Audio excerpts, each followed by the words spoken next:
ตำตีนไก่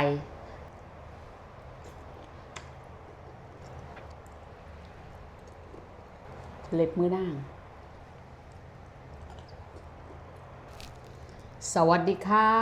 มาพอกันอีกแล้วในช่วงการกินในช่องตุ๊ดตูตุ๊ด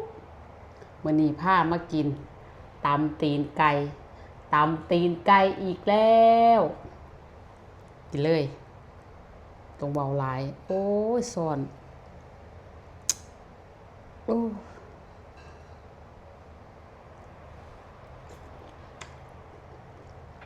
มันลืมตลอดได้ก็ซ่อน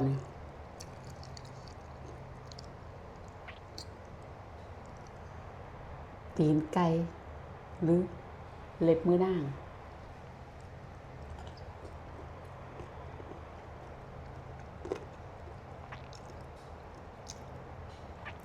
กินบ่เบื่อ